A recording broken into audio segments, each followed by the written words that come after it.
Hi. It's wonderful. We'll have to import this custom. My name is Tom Powers, and I am a sanitarium commuter. Alas. I don't want to trip on my long gray beard up here, but I too was young when I came into this program.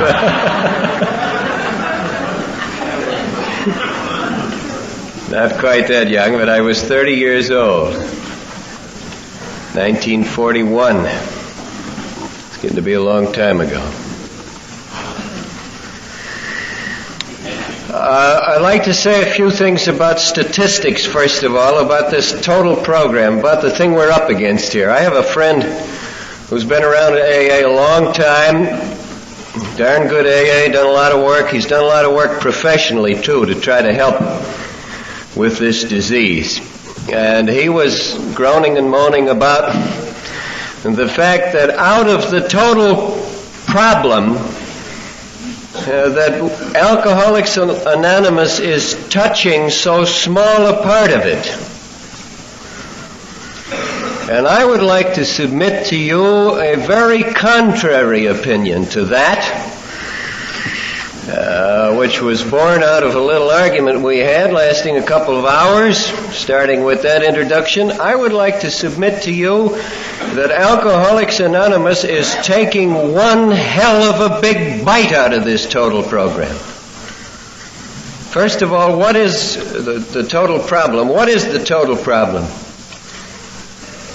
Let's confine it to the United States of America. The figure that the National Council on Alcoholism gives for alcoholics in this country is something just under 6 million. Let's call it 6 million. The Reader's Digest, some months ago, published an article entitled "The Rising Tide of Alcoholism." The Digest does not publish anything that it doesn't very carefully research. Presumably, they didn't just put their figures in there without looking at them. The figure they gave for the total number of alcoholics in this country was 5% of the population. It would be something just under 10 million. Accurate statistics are not only difficult but impossible to get. All you can get is approximations. But taking those two figures, which have been arrived at in as disciplined a way as you can get, and splitting the difference, let's say the total problem is 8 million people in this country now bearing this scourge, this curse, this living death of being forced by warped and twisted and pathologically stepped up desires to take into your body repeatedly a substance that you know is destroying not only your physical life but your integrity as an intelligent creature, which is a very much tougher piece of business. Now, I think this program is one of the phenomenons of all ages. And 500,000 sober people out of that total is no small thing for this reason.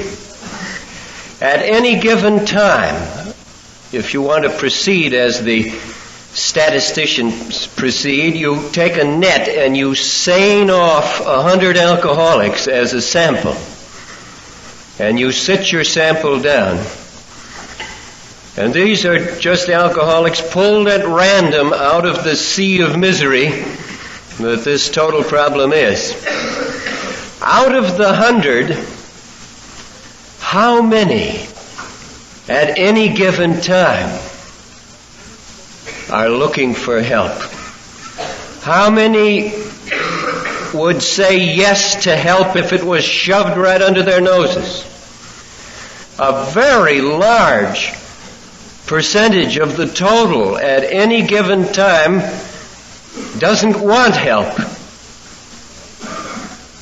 And the hell of it is, you can't have any help till you want it in this game. If it were a physical disease only, you could incarcerate these people and give them x-rays or whatever physically it took to correct the condition. But the physical difficulties, and they are grave, are only byproducts of the real trouble. God knows when they occur. They require immediate attention. They are first things in their order. If you are an alcoholic and you are having convulsions, you don't need any AA, you need a doctor. Or if you are in an acute manic seizure or running a paranoid syndrome or something, you better get yourself an alienist.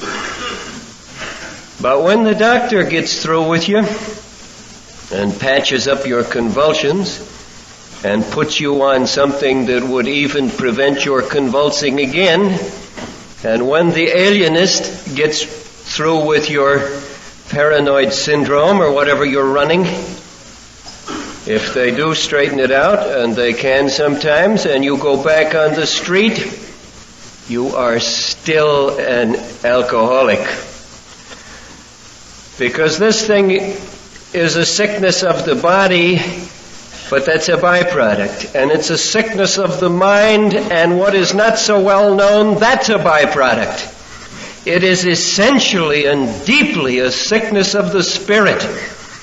And I don't mean something vague that you can't experience. I mean something that every created being, every dog and cat experiences.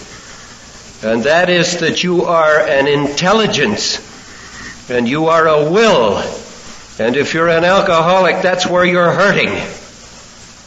Because you can't make an agreement with yourself and keep it. And that is not an illness of the mind, that's an illness of the spirit. It's an illness of the intelligence. And it is some kind of a god-awful collapse of this miraculous power called through all the ages voluntas. When I say to the hand, close, I don't know how it closes. Open. It built into each of us is this fiat, this ability to be a king within the realm of this body and this mind and to give commands. And in a limited way, in a normal person, the commands are obeyed. And this is where the warping is, and this is where the twisting is. And you can't cure it except with the agreement of the person who is sick in this way. He must wish to be helped, or she. It's an absolutely fundamental condition. You can't steer around it. You can't force an alcoholic to get well.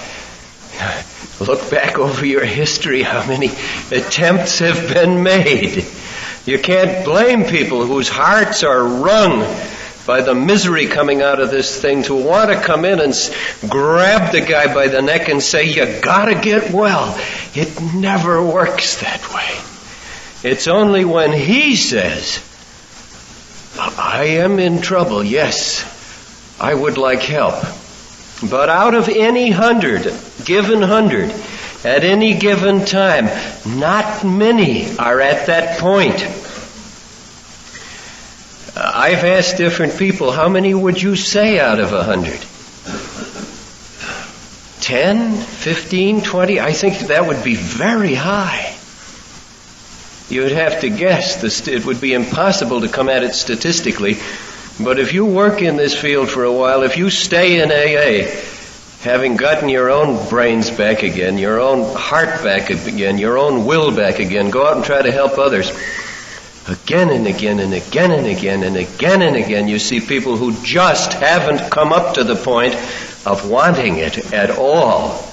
I look back on my own history. For years, I was boozy as hell and sick as hell.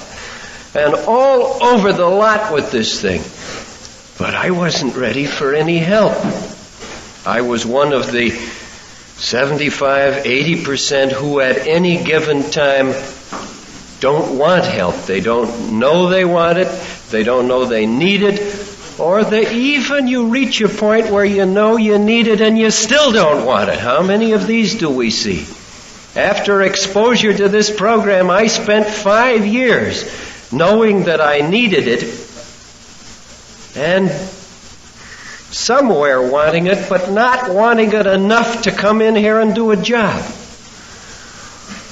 Now then, if you take that kind of a statistical rundown, and if you pull off of the total number of alcoholics those who have reached the point, and oh God, it's an expensive point to reach, how much misery does it take to initiate a person this far?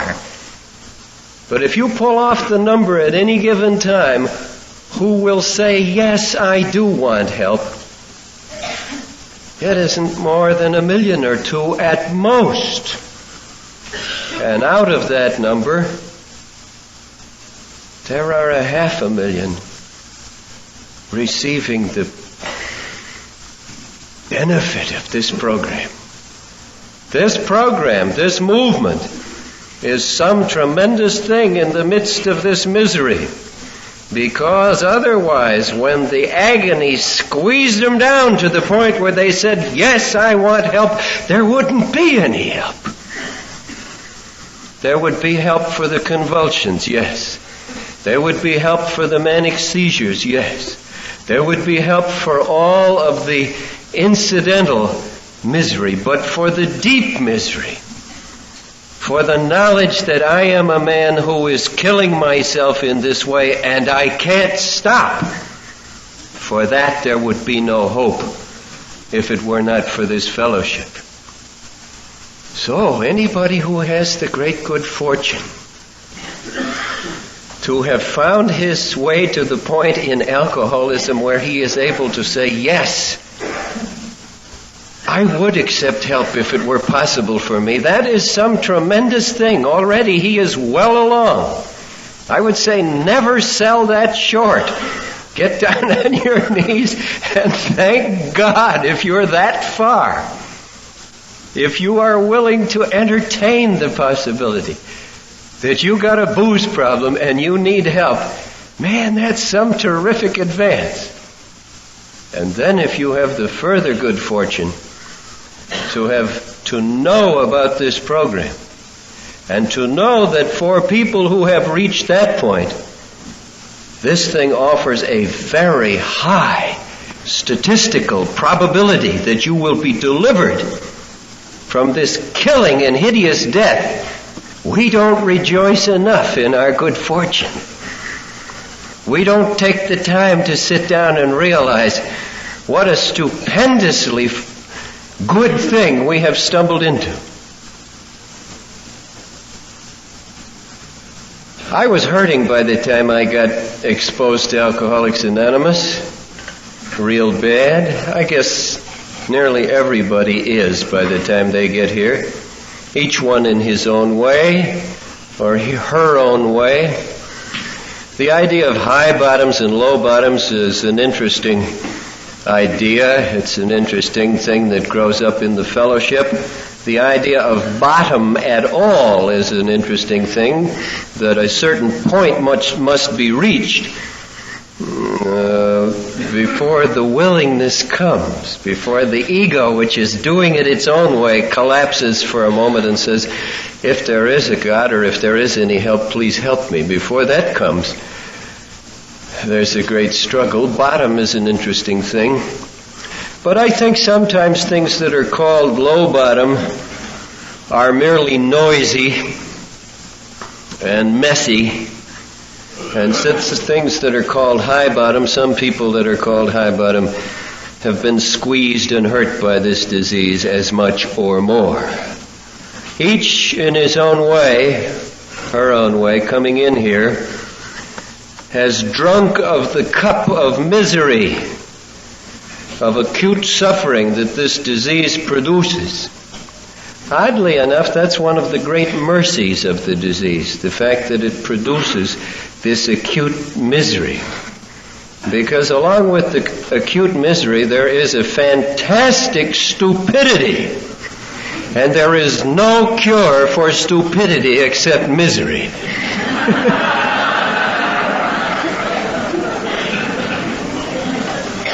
You know, if a person was collapsing on the street and failing at his job and alienating his wife and family, and they discovered that it was eating strawberries that did this, there wouldn't be any great shriek or whoop and holler. The man would just stop eating strawberries. That would be a normal reaction to anybody who found himself in this kind of a hell of a rack-up. The addiction is by no means that simple. It is not a case of taking something into the body which is an ordinary substance.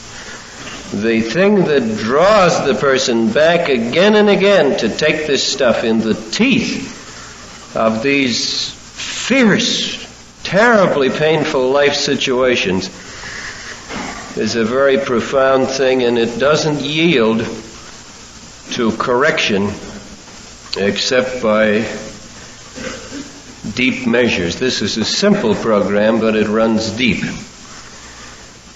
I came in here out of my second bug house,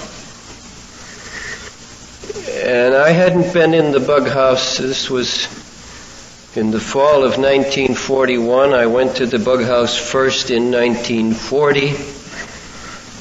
And I was kept there for 10 weeks, and I went back again in 1941 for a few more weeks. And I wasn't in the I was not in the drying out part of the bug house. I was in the bug part.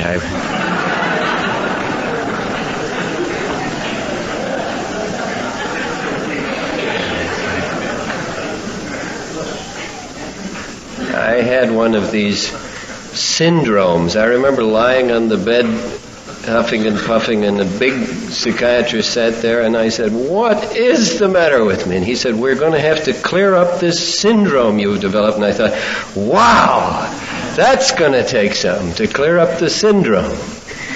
And it turned out that a syndrome is just a Greek way of saying a group of symptoms. If you got a cold in your head and the nose runs, that's the syndrome.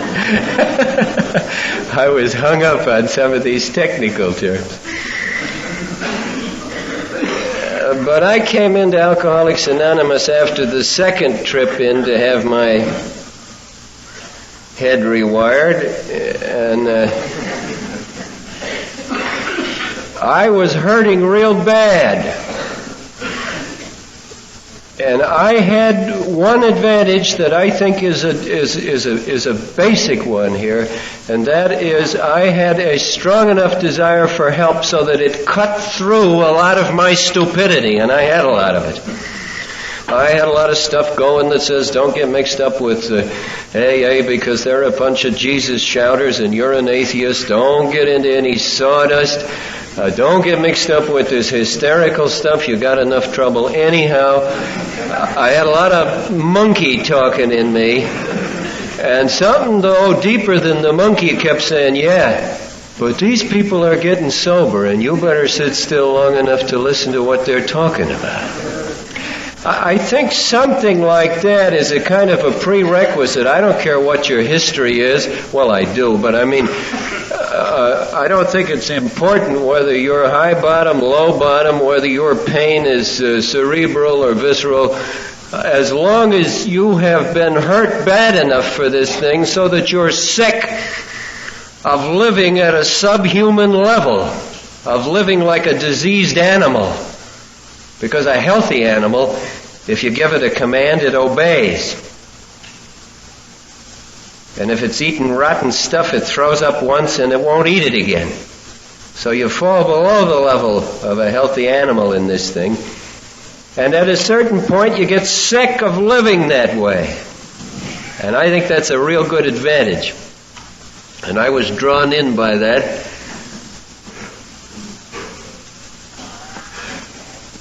And I sat in my first few meetings, and I took in my first few meetings something of what is here. And I am amazed to this day that I took it in, because I had a lot working against me. It had to get through a lot of flack.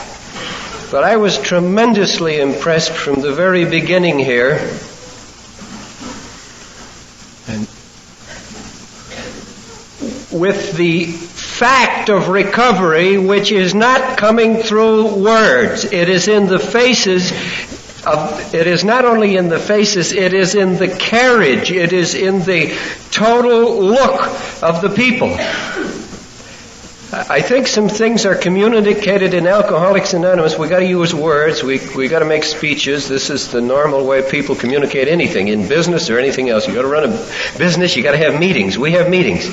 But in addition to that, you go into any meeting of Alcoholics Anonymous, and if you got your eyes open, and if you're a little bit hungry, and if you're ready to take something in, you can see something in the people that is very much more important than anything they will tell you. You can see that these people are well in a way that a great many ordinary people are not.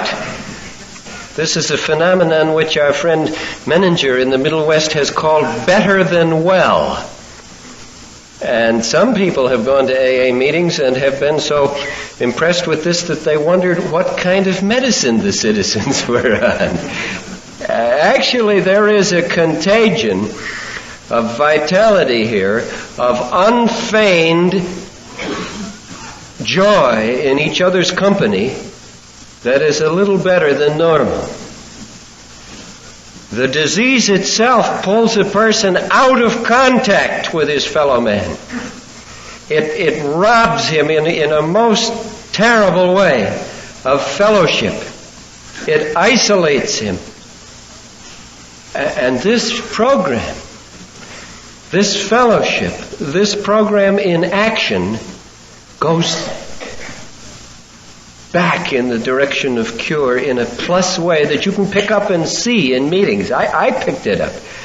I didn't know the name for it. I just noticed that these people were having a good time in a way that I hadn't had a good time in a long while.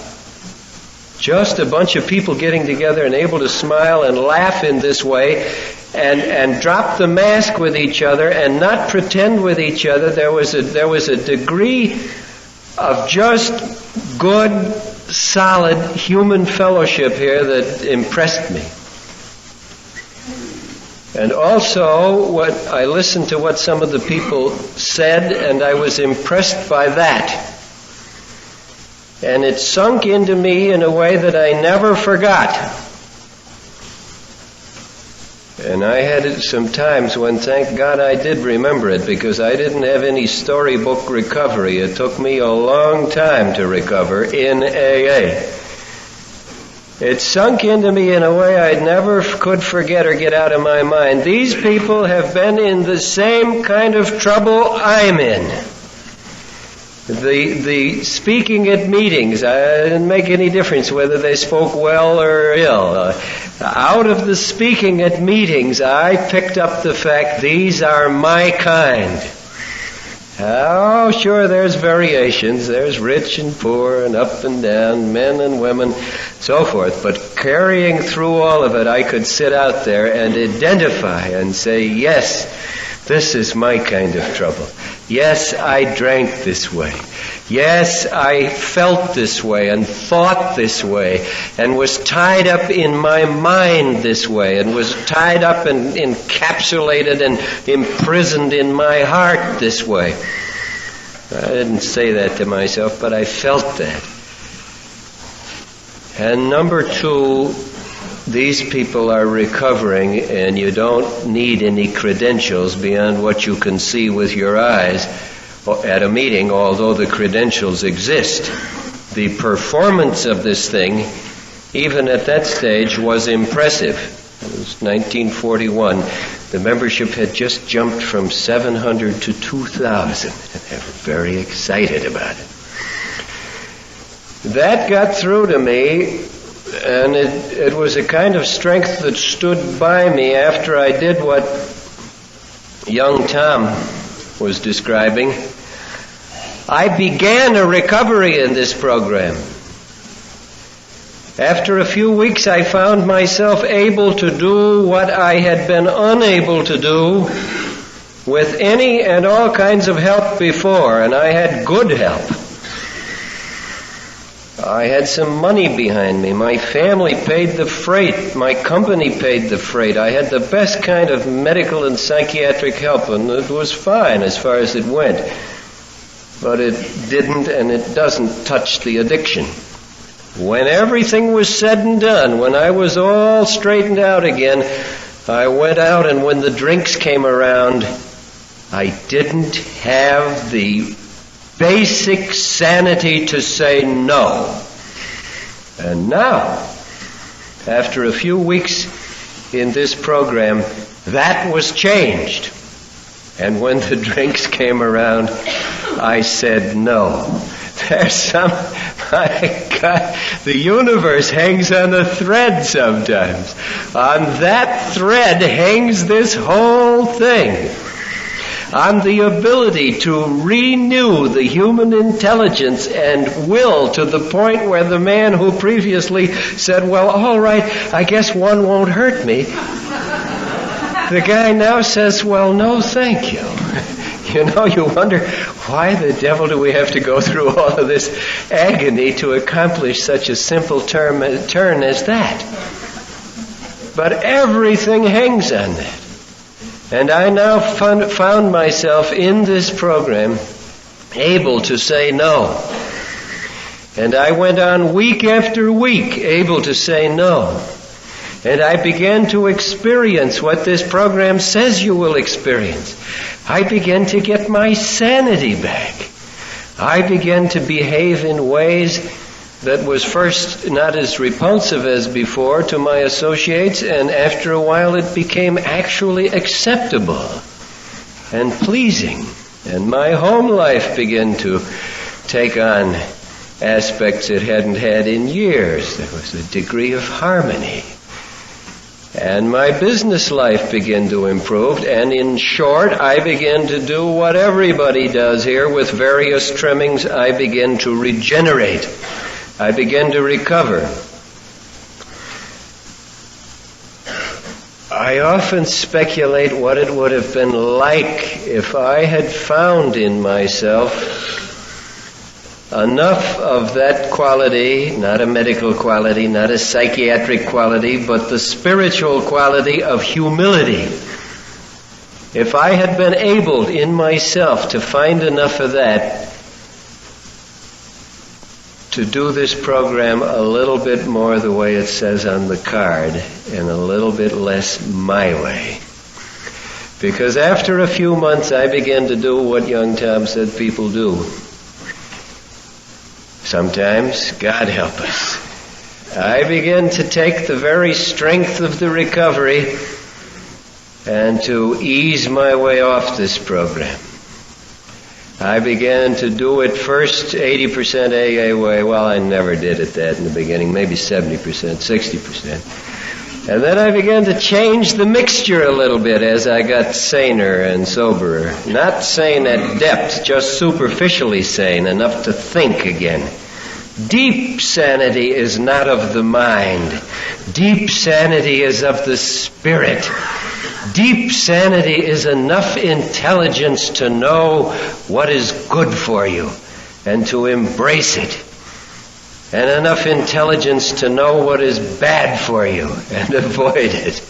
I got sanity back in a superficial way, and I began thinking my way around this thing, and I began to change the mixture. And I began to have more and more of my ideas. Naturally, I still went to AA meetings. I still worked the parts of the program that I found agreeable, which was the first step and 1/3 of the 12th step. Don't ever talk to me about two-steppers if you mean the 12th step, because the last 1/3 of the 12th step says we practice these principles in all our affairs. And if you did that, you'd never have any trouble. But I practiced the first step because I couldn't talk around it. And I ran out and saved souls and called that the 12th step because it made me feel good. And I gradually fed in more and more of my ideas. And one of my ideas was that this program was at an early stage in its development. And that it had attracted a rather primitive type to begin with, who was highly emotional and tended to be religious. But already there were more sounder types were appearing, you know? And that we sounder types wouldn't say anything to upset the peons, but we would let them have their sawdust and their religiosity, but very quietly we would see that the real motive power here was group therapy. And then I also began to have the idea that a sound type like me shouldn't be getting 6 meetings a month, maybe about 4 would be right. And then later on it got to be 2, and then later on there was a lot of stupid thinking indeed. And finally, you know how I got drunk?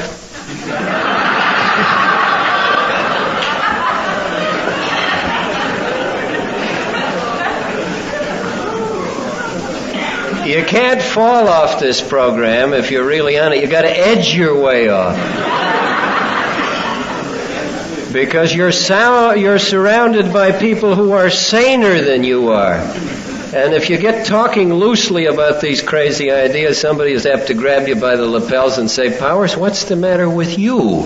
And you find yourself back on the program.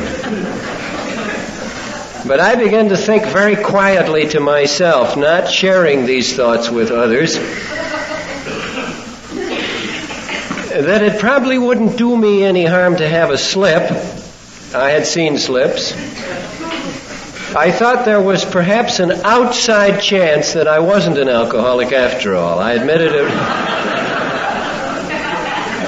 The chance was very small, but I thought, well, if it doesn't work, I've been on this program now a year. I'm successful at the program. If the slip doesn't work, I'll come back in here and have some more AA. And this is a piece of idiocy based upon a radical misunderstanding of the nature of the power which is operative here. I had begun to have a vague notion that there was indeed some kind of higher power. It had penetrated my atheism to that extent, and I had begun, as all atheists do when they return to faith, I had begun to recapitulate all the heresies of the history of the human race. And I began to speculate on the nature of this power. And I thought, well, it's probably something like cosmic rays, you know? And if a fellow knew where the switches were, you could turn it on. And when it was inconvenient, you could turn it off. And when it became convenient again, you could turn it on. So I turned it off. You can do that. This power, which I now witness to you as my later view, is not cosmic rays. This power, if you wish, permits itself to be invited off the scene. Not completely, because I think if it were invited off the scene, there would not even be any dust left after the cohering power departed. But he can be asked out as Lord. If I wish to take the lordship back into my hands, and by lordship I mean I just am in command here again, which is way off the program, I may do so. And I did. And then when I came back to have some more AA, I couldn't find the switch again. And I'm not going to take you through the details of my story, But I didn't find the switch again for 4 years. And in that 4 years, I was taken back to the insane asylum 7 times. And in that 4 years, I went from an alcoholic to a dope addict. I wrecked my marriage in a way that was never repairable. I wrecked my physical body and my nervous apparatus in such a way that it took 10 years to repair. And I witness to you that if you are a person who has found his way onto this program, and if you have discovered any hints as to what the nature of this higher power may be very careful how you experiment with inviting it out. It is not a blind and a dumb thing. It is what it has been anciently said to be. It is either nothing and we're all mistaken, or it's the living God. You don't have to be a high school student to understand that. You just have to have enough intelligence left so that you're not a complete educated fool.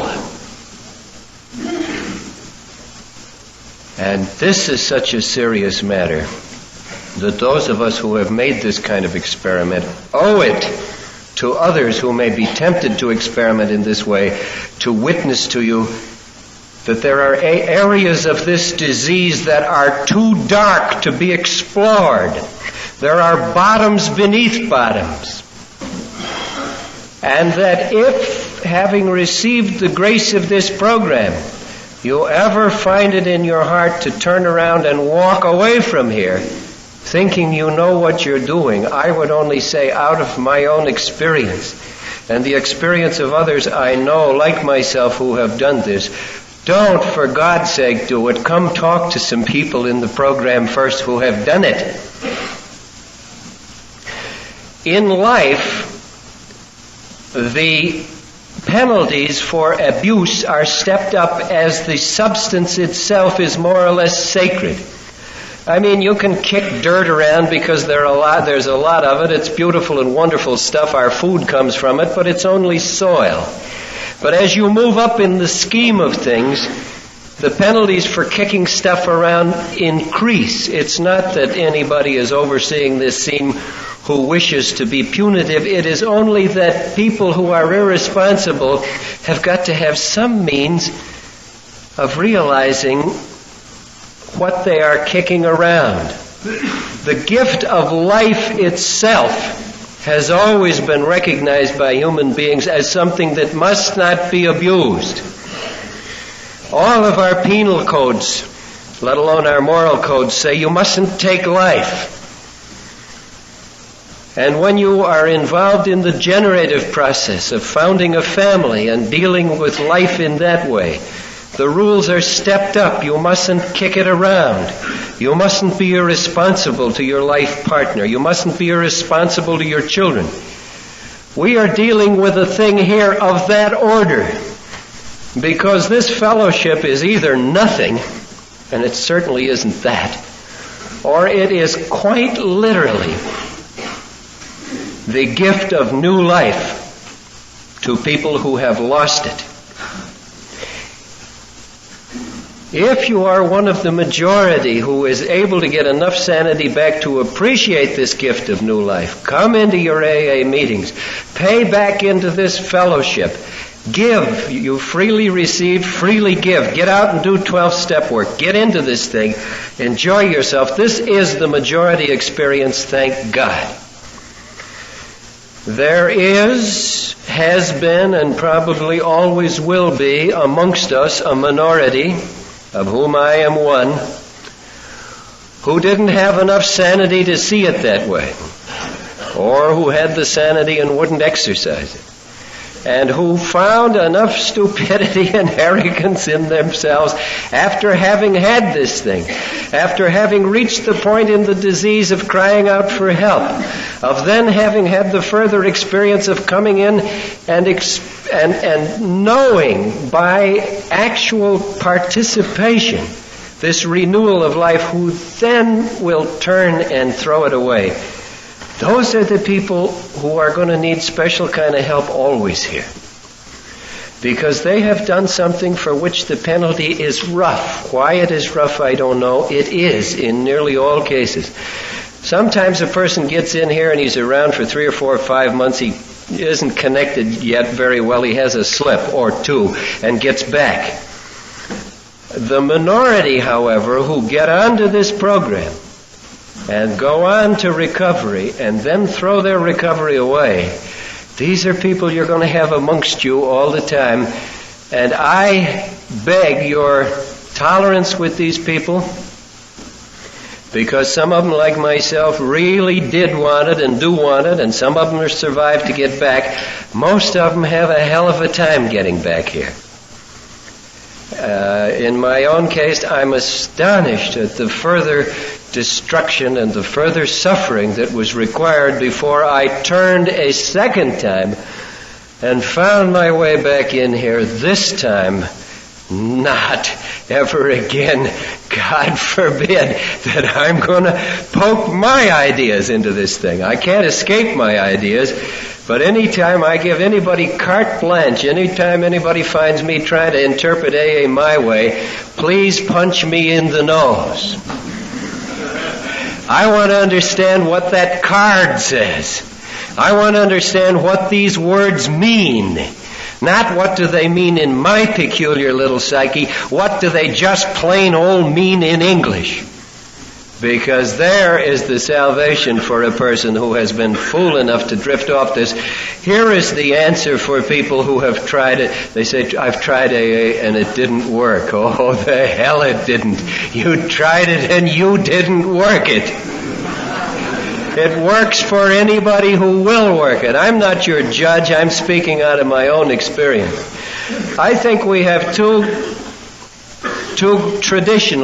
great objectives here. It says each group has one single objective, and that is to bring the message to the alcoholic who still suffers. There's two kinds of alcoholics still suffering: those who are new, who haven't heard of this yet, or who are just hearing of it. And we all try to help there. I would also call your attention to the minority amongst us who have been fool enough, having had this thing, to then throw it away. They nearly all have the devil of a time getting it back.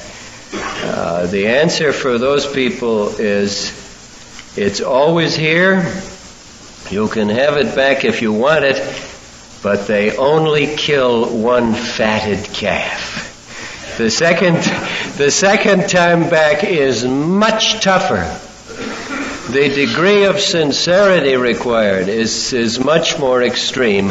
And I would say the degree of patient attention to every detail of this program, not trying to get along on what a lot of other people can get along on, but looking into it and see what is the legacy that these first 100 people put together and put in that book and gave to us. What is the program of recovery? And how deeply do I have to go myself to get it back? We have had given to us here something that is not an ordinary thing. This is not an ordinary phenomenon. There is nothing in the laws of sociology or the ordinary association of human beings that would account for the power of renewed hope, of renewed joy, of renewed capacity of the will. You say there's no willpower involved. The will, when the drink comes around, to say no when otherwise it was going to kill you. Don't tell me that isn't something. That isn't ordinary. That isn't merely medical. God knows we need all the medical help we can get, but that runs deeper. That is not merely psychological. You can go through your books from beginning to end, and you will not find that covered.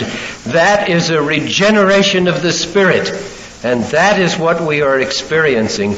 God give us the grace to be humble, simple, faithful custodians of that. Thank you.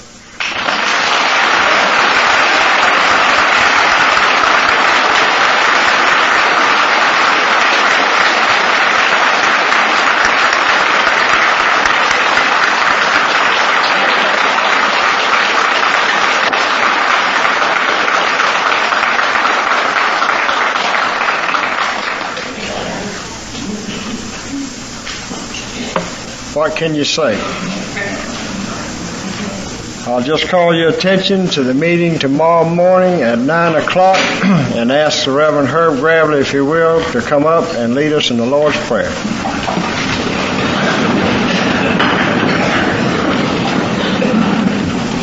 And now, as our Lord Jesus has taught us, we are bold to pray, Our Father, who art in heaven, hallowed be thy name. Thy kingdom come, thy will be done on earth as it is in heaven.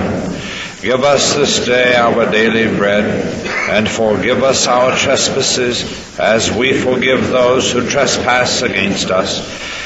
Deliver us from temptation, but deliver us from evil. For thine is the kingdom, the power, and the glory, forever and ever. Amen.